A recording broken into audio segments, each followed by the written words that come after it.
같이 보실 말씀은 사무엘하 2장 1절로 11절까지의 말씀입니다. 한 목소리로 말씀 합독하시겠습니다. 그 후에 다윗이 여호와께 여쭈어 아뢰되 내가 유다 한 성읍으로 올라가리이까 여호와께서 이르시되 올라가라. 다윗이 아뢰되 어디로 가리이까 이르시되 헤브론으로 갈지니라. 다윗이 그의 두 아내 이스라엘 여인 아히노암과 갈멜 사람 나발의 아내였던 아비가일을 데리고 그리로 올라갈 때에 또 자기와 함께한 추종자들과 그들의 가족들을 다윗이 다 데리고 올라가서 헤브론 각 성읍에 살게 하니라. 유다 사람들이 와서 거기서 다윗에게 기름을 부어 유다 족속의 왕으로 삼았더라. 어떤 사람이 다윗에게 말하여 이르되 사울을 장사한 사람은 길르한 야베스 사람들이다 하매 다윗이 길르한 야베스 사람들에게 전령들을 보내 그들에게 이르되 너희가 너희 주 사울에게 이처럼 은혜를 베풀어 그를 장사하였으니 여호와께 복을 받을지어다.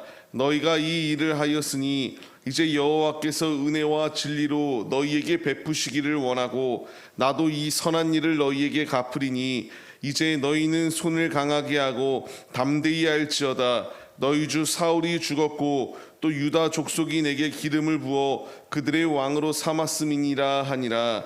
사울의 군사령관 네리의 아들 아브넬이 이미 사울의 아들 이스보셋을 데리고 마하나임으로 건너가 길르앗과 아술과 이스라엘과 에브라임과 베냐민과 온 이스라엘의 왕으로 삼았더라.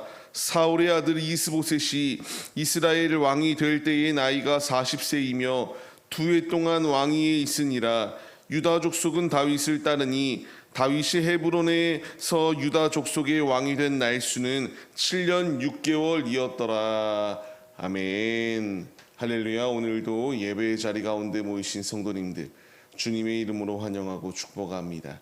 오늘 같이 나눌 말씀의 제목은 주님을 가장 우선순위에 두는 삶이라는 말씀의 제목 가운데서 은혜를 나누도록 하겠습니다.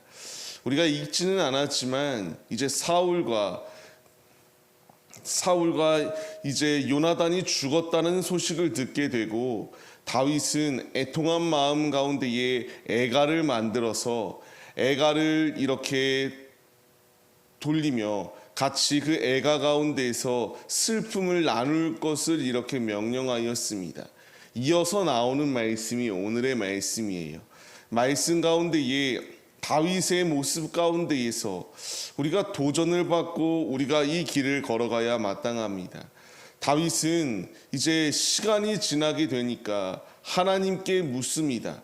때가 이르렀다라고 이제 판단이 되었을 때에 1절 말씀과 같이 하나님 내가 한 성읍으로 올라가겠습니까? 라는 것을 물었을 때에 주님이 올라가라고 말씀하세요. 어디로 가야 될지 물을 때에 하나님이 말씀하셨던 것은 헤브론으로 가라 이렇게 말씀하셨습니다. 이제 이 말씀에 순종하여서 다윗은 그대로 그 일을 이루어 나갔던 것을 보게 돼요. 제가 만약 이 다윗의 입장이었다면은 굉장히 조급할 것 같아요. 헤브론으로 올라가서 그가 왕이 되었던 것은 유다의 왕이었습니다. 온 이스라엘의 왕이 아니라 유다 지파의 왕으로 세움을 받게 돼요. 조급한 마음, 저에게는 조급하여서 이 일이 빨리빨리 이루어지길 바라고 계속하여 이 일이 이루어지기 위하여 열심을 다하였을 것 같은데 다윗은 하나님의 때를 잠잠히 기다리며 하나님을 가장 우선순위에 두고 삶을 살아갔던 모습을 발견할 수 있게 됩니다. 이 길은 이제 우리가 걸어가야 될 길입니다.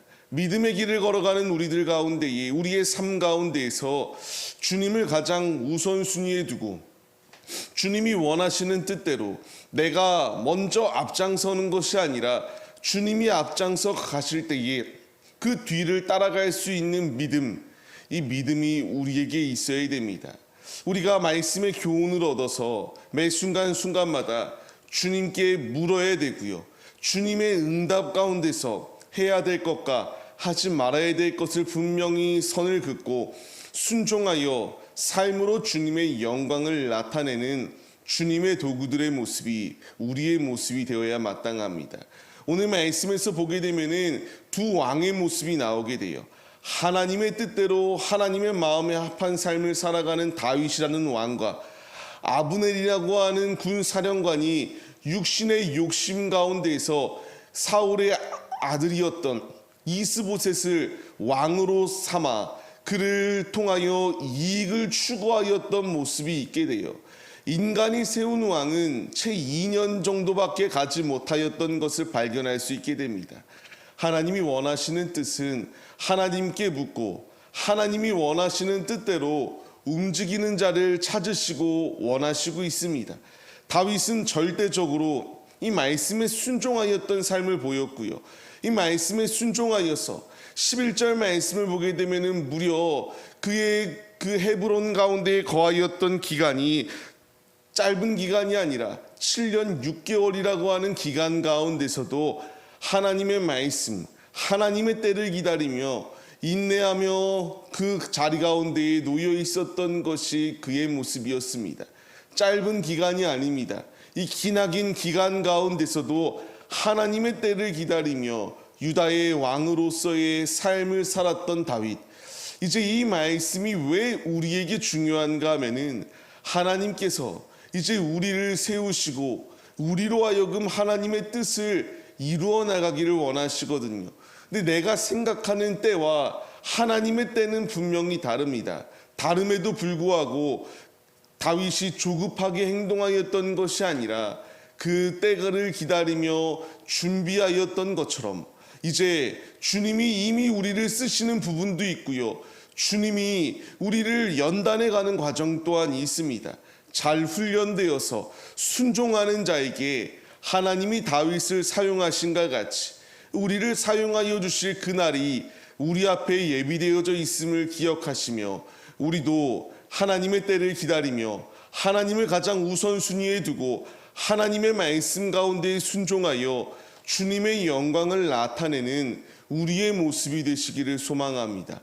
육신의 소욕대로 세운 것은 결국 쓰러지고 사라질 것에 불과하지만 하나님의 말씀대로 하나님의 뜻대로 오직 주님을 우선순위에 두고 삶을 살아가는 이에게는 하나님이 땅에 떨어지지 아니할 수 있도록 보장하여 주시고 높여주시는 주님의 놀라운 예비하심이 우리 가운데에 있습니다. 우리가 이 분명한 말씀을 의지하시며 오늘에 살아가는 삶 물어야 됩니다. 주님, 내가 이것을 할까요? 이것을 하지 말아야 됩니까? 물어야 되고요. 아버지가 원하시는 뜻대로 움직여서 주님의 영광을 나타내는 우리의 모습이 되시기를 소망합니다. 다윗의 모습 가운데 교훈을 얻으시고 다윗처럼 주님과 동행하며 내가 주님께 물어서 해야 될 것을 행하여 아버지의 영광을 나타내는 참 그리스도인들이 우리의 모습이 되어 주님의 영광을 나타내시기를 주님의 이름으로 간절히 축원합니다.